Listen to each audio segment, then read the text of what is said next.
Hello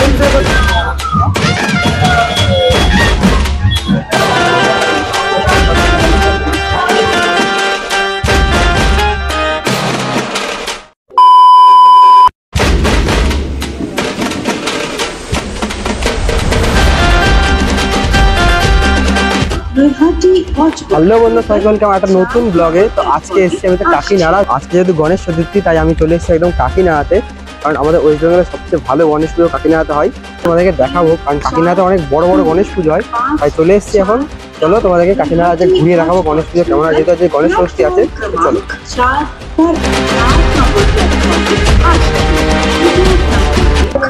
তো আমরা এখন রয়েছি হচ্ছে একদম 1 নম্বর প্ল্যাটফর্মে। জাস্ট সামনে আমাদের এখানে হচ্ছে ওভারব্রিজ আছে, ওভারব্রিজের উপর দিয়ে বেরোবো। তো মেন রোডে উঠবো, উপরে উঠে কিন্তু অনেক ঠাকুর আছে, সেগুলো তোমাদেরকে পুরোটা দেখাবো। তো জাস্ট আমরা এখন একদম স্টেশন থেকে বাইরে বেরোলাম। এবার তোমাদেরকে ঠাকুরগুলো দেখাবো। আস্তে আস্তে চলো, একটা ঠাকুর সব দেখাবো তোমাদেরকে। রেলগেট থেকে নেমেই সামনে একদম একটা ঠাকুর আছে, সেটা তোমাদেরকে দর্শন করাচ্ছি। দেখো, ছোট্ট ঠাকুরটা অসাধারণ সুন্দর লাগছে।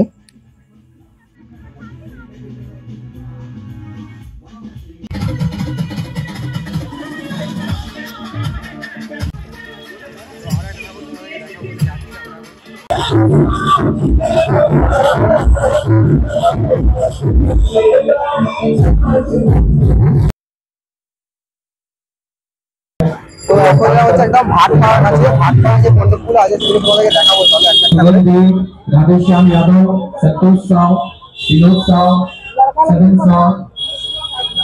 আর একটা ঠাকুরের সামনে এলাম, তোমাদেরকে দেখাচ্ছি কত সুন্দর লাগে। দেখো ঠাকুরটা অসাধারণ সুন্দর লাগে, ঠাকুরটা দেখতেই পাচ্ছ। তো এখন আমরা চলে এসেছি হচ্ছে একদম প্রভাত সংঘের সামনে। তো এইটা হচ্ছে প্রভাত সংঘের গণপতি বাপ্পার মূর্তি, তোমরা দেখতেই পাচ্ছ।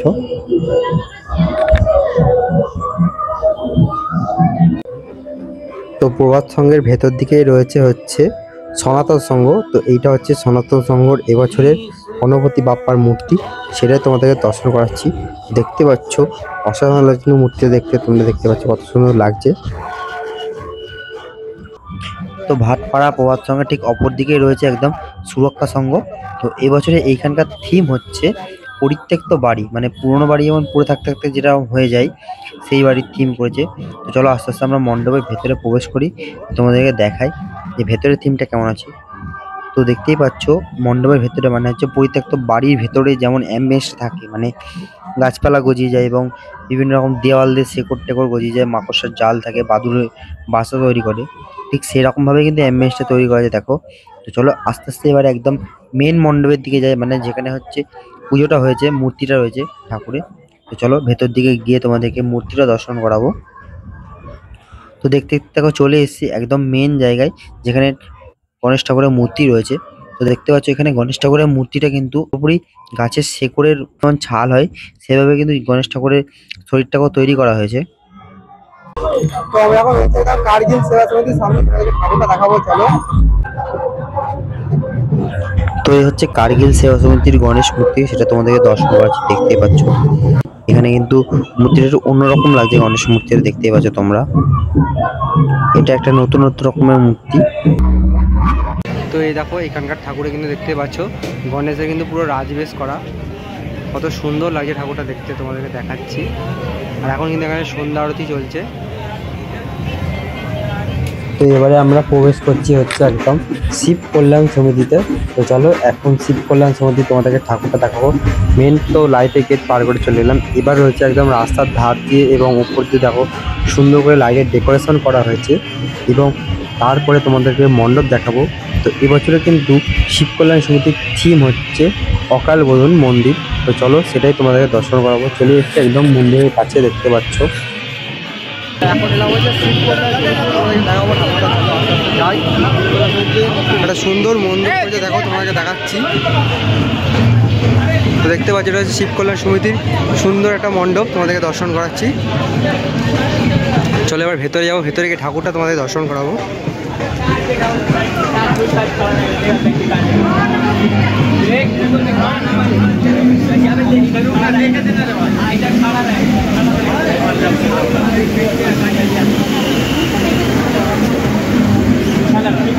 এই হচ্ছে শিব কল্যাণ সমিতি, দেখতে পাচ্ছ গণেশ মূর্তি তোমাদেরকে দর্শন করছি।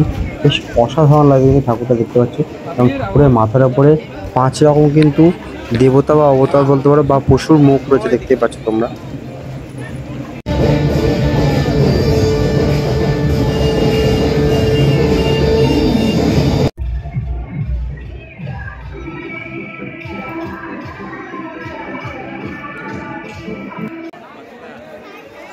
তো ঘুরতে ঘুরতে আমরা চলে এসেছি একদম একতা সঙ্গের সামনে। এখানে কিন্তু এবছরের থিম হয়েছে ময়ূর লোক। তো মেনলি এখানে কিন্তু পুরোপুরি শালপাতার বাটি বা ফুচকার বাটি বলে বা বিভিন্ন রকম জিনিসপত্র, দেখো ফোম টোম দিয়ে কিন্তু পুরো মণ্ডপটা তৈরি হয়েছে, বেশ অসাধারণ লাগছে। এটা হচ্ছে প্যান্ডেলের বাইরের অংশ।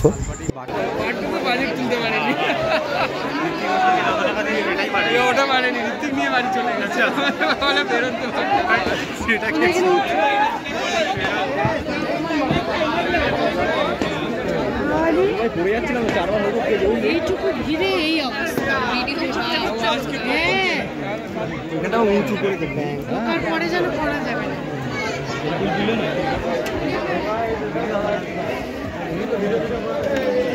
তো দেখে তো অবশ্য বুঝতেই পারছো পুরো মণ্ডপটা যেহেতু ময়ূর লোক, তাই চারিদিকে কিন্তু শুধু ময়ূরে ভর্তি, আর অসাধারণ লাগছে কিন্তু দেখতেই পাচ্ছ তোমরা, মানে পুরোটা কিন্তু ময়ূর দিয়ে করা রয়েছে দেখতে পাচ্ছ। তো চলো আস্তে আস্তে এবার ভেতরের দিকে প্রবেশ করবো, তোমাদেরকে ভেতরে যে গণেশ মূর্তি পুজো হয়েছে সেটা তোমাদেরকে দর্শন করাবো। তো চলো।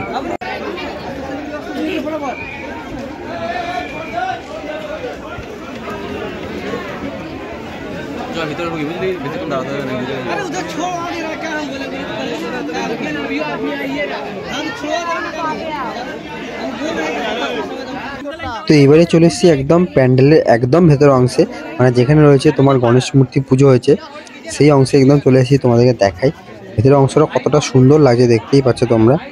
তো খুবই সুন্দরভাবে কিন্তু এখানে হোম দিয়ে এবং বিভিন্ন রকম জিনিসপত্র সাজানো হয়েছে। এইটা হচ্ছে ঝাড়বাতি, ঝাড়বাতিটা কত সুন্দর লাগছে। তো বেশ অসাধারণ সুন্দর কিন্তু করা হয়েছে, এখানে ফুল টুল দিয়ে সাজানো হয়েছে। এটা হচ্ছে মেন গণেশ মূর্তি, কত সুন্দরভাবে তার চারদিকটা ডেকোরেশন করেছে দেখো। আর গণেশ ঠাকুরের মূর্তিটাও খুবই সুন্দর লাগছে, দেখতে পাচ্ছ তোমরা।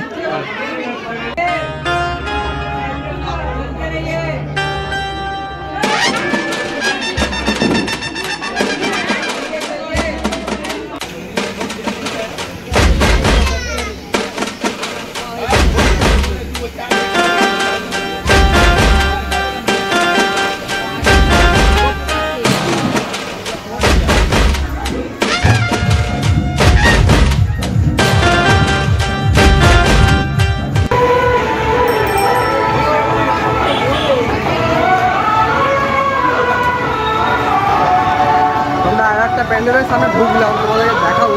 এই প্যান্ডেলটা অনেকটা বড় হয়েছে, বেশ ভালোই লাগছে। আর এখানে প্রচুর মেলা বসেছে দেখো, প্রচুর মেলা বসেছে।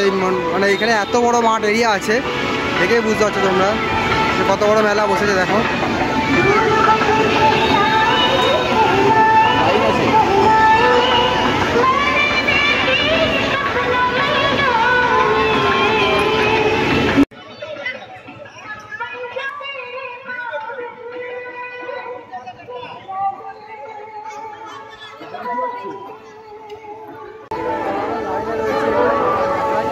এটা হচ্ছে প্যান্ডেল, অনেকটা বড় লাইন পড়েছে প্যান্ডেলটাতে। श्री गोपाल लाल जी मेला का उद्घाटन करने आ रहे हैं।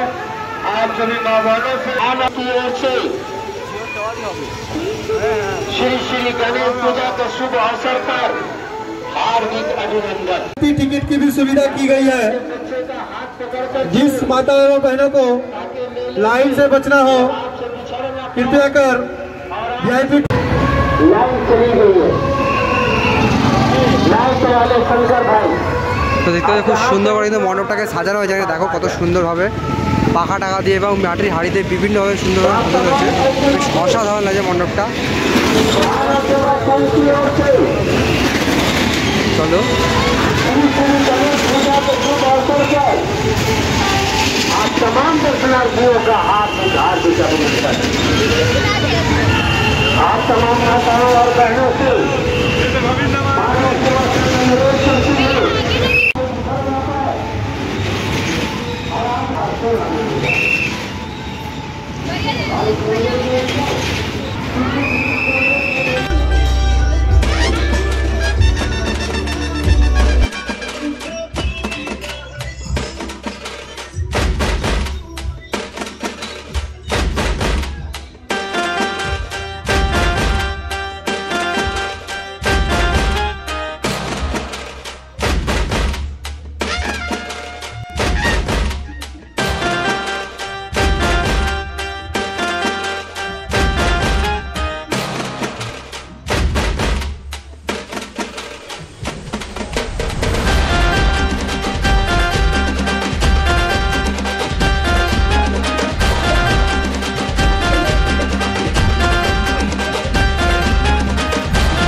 তো 2025-এ কাকিনাড়া গণেশ পুজোর সবচেয়ে কিউট গণেশ যদি বলতে হয়, এইখানে দেখতে পাচ্ছ গণেশ এবং তার পত্নীকে নিয়ে রয়েছে।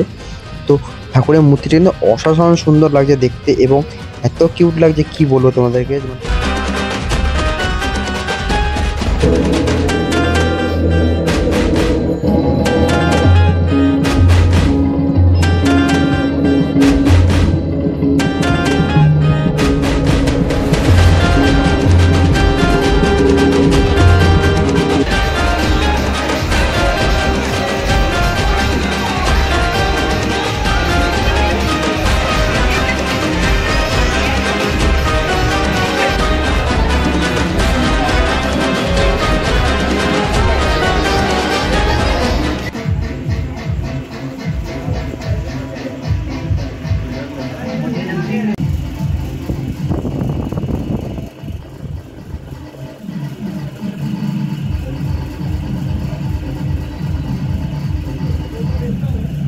আরও অনেক ঠাকুর আছে, তোমাদেরকে দেখাবো। এখন একটা একটা করে দেখাচ্ছি, বেশ ভালো লাগছে ঠাকুরগুলো দেখতে। তো এখন যাচ্ছে হচ্ছে ইউথ ফেডারেশন ক্লাবের ঠাকুর, তোমাদের দেখাবো। চলে এসেছিল রাস্তার উপরে। এই প্যান্ডেলটা অনেক পরিমাণে ভিড় হয়েছিল, যার জন্য আমাদের ট্রেন পাবো না বলে আমরা এই প্যান্ডেলে না ঢুকে স্কিপ করে বেরিয়ে এসেছিলাম।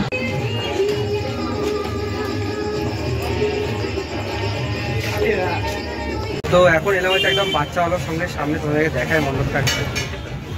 তো এখানে দেখতে পাতো আদি যোগীর মণ্ডপ করেছে। চলো এবার ভেতরে যাবো। তো বাচ্চা আলোর সঙ্গে তোমাদের ঠাকুরটা দেখা তো সুন্দর লাগে। দেখো এখানে হচ্ছে পুরো আর একদম পুরোপুরি কিন্তু বোম্বে স্টাইলে একদম ঠাকুরটা করা আছে, দেখতে পাচ্ছ। আর ঠাকুর কিন্তু প্রচুর কিন্তু কারুকার্য করা আছে, বেশ অসাধারণ লাগছে ঠাকুরটা দেখতে। বেশ বড় সড়ো ঠাকুরটা হয়েছে এখানে।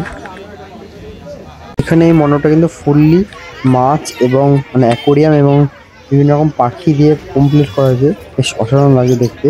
মানে প্রথম দিকে ঢুকেই একদম মাছ ছিল, তারপর এখানে দু সাইডে একদম পাখি রয়েছে। এবার তোমাদেরকে মূর্তিটা দর্শন করা, চলো আস্তে আস্তে মূর্তির দিকে এগোই। তো দেখতে পাচ্ছ সামনে কিন্তু গণেশ মূর্তি দেখতে পাচ্ছ, এই গণেশ মূর্তি অসাধারণ সুন্দর। এখানে কিন্তু গণেশ তবলা বাজাচ্ছে দেখতে পাচ্ছ, আর পেছনে তানপুরা হাতে নিয়ে বসে আছে, বেশ ভালো লাগছে গণেশ মূর্তিটা দেখতে। তো এখন এলাম হচ্ছে একদম কাকিনাড়া ইয়ং ফেডারেশনের সামনে, তোমাদের এই মণ্ডপটা দেখাবো। অনেকটা বড় মণ্ডপ করেছে আর মাঠটাও বিশাল বড়। চলো একদম প্যান্ডেলের সামনে চলে এসেছে, তোমাদের প্যান্ডেলটা দেখাই। তো এটা হচ্ছে কাটাপুকুরের মাঠ। এই কাটাপুকুরের মাঠের পাশে হচ্ছে কাটাপুকুর মাঠের যে মণ্ডপ, সেটা তোমাদেরকে দর্শন করাচ্ছি। তো আমরা চলে এসেছি একদম মণ্ডপের ভেতরের অংশে। এবার তোমাদেরকে এখানে গণেশের মূর্তি দর্শন করাবো। আর ওপরে দেখো ঝাড়বাতিটা খুব সুন্দর লাগছে, চারিদিকে ডেকোরেশনটা বেশ সুন্দর। তো এইবার একটা হচ্ছে মেন তোমাদেরকে মূর্তিটা দর্শন করাবো। তো দেখো এখানে কিন্তু গণেশ ঠাকুর একটা রথের ওপর চলেছে, বেশ সুন্দর লাগছে দেখতে মূর্তিটা।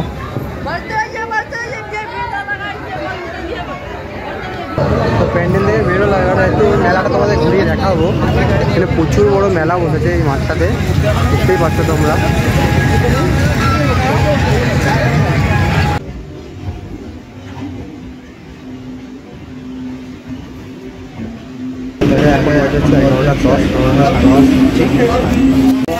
এখন আমরা নামলাম হচ্ছে শান্তিপুর, ওদেরকে ঘুরিয়ে দেখালাম কেমন লাগলো অবশ্যই। আজকের মতো টাটা, দেখা হচ্ছে।